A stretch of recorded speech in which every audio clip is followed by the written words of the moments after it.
Blessings, everybody. This is Dale. Thank you so much for joining with me today on the Word Podcast. We are pressing on. It's 2 Corinthians. We're up to the 10th chapter. And Paul has just spent the last couple of chapters really showing us how we are to give, okay, particularly of resources that we have and how to meet the needs of others.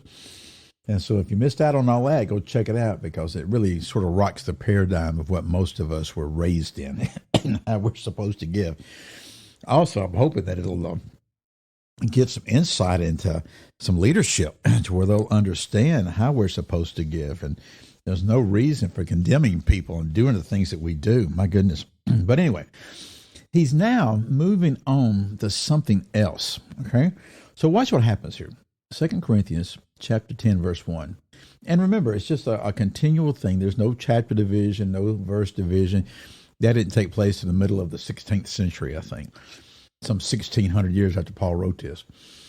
So he says this, now, I, Paul, myself. So let me stop a second.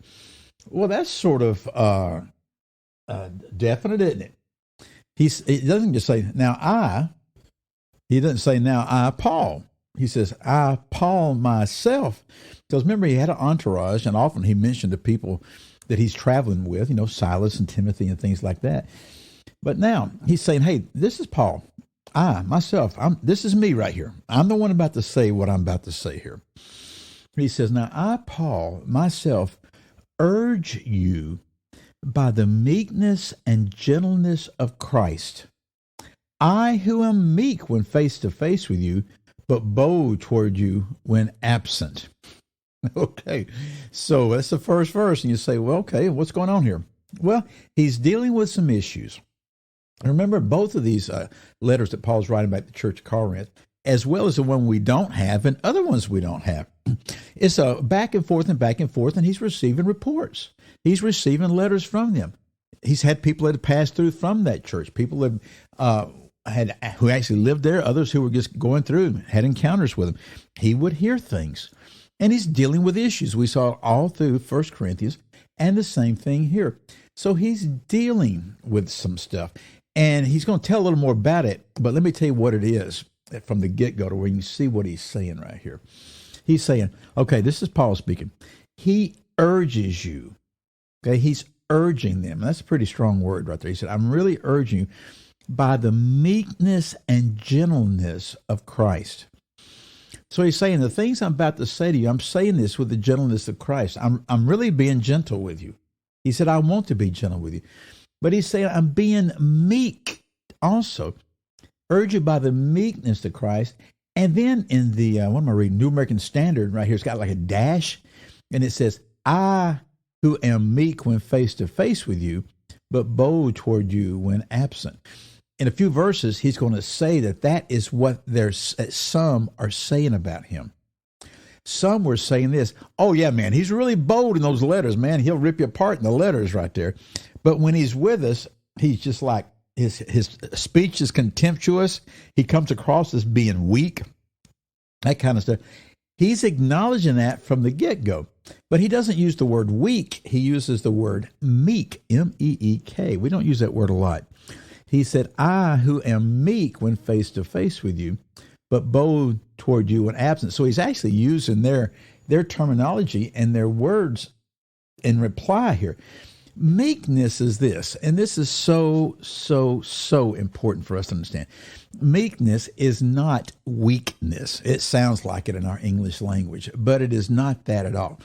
Meekness is literally strength under control. It is power under control. That's what the word means, okay? And so when someone is meek, it doesn't mean that they are wishy-washy. It doesn't mean that they're weak. It doesn't mean that they're indecisive. It simply means that their strength and their power is under their control, that they're not going to go firing off out of control. And he says, I urge you by the meekness of Christ. Has Christ not been meek with us? And the gentleness of Christ. Okay? He says, I want to urge you with some things. Verse 2, I ask that when I am present, I need not be bold with the confidence with which I propose to be courageous against some who regard us as if we walk according to the flesh. So he's saying this. He said, yeah, I'm being bold in my letters, but I'm being bold to where I am with you in the present. I don't have to be bold. He says, but that does not mean that I will not be. He's actually sort of begging them that when he comes to them, that he will not have to be bold, but he says, I'm confident I can. And you know what? I purpose to be courageous. I propose I'm going to be courageous against some. Where who are the some? The some who regard us as if we walked according to the flesh. Well, what does that mean? Don't we all walk according to the flesh?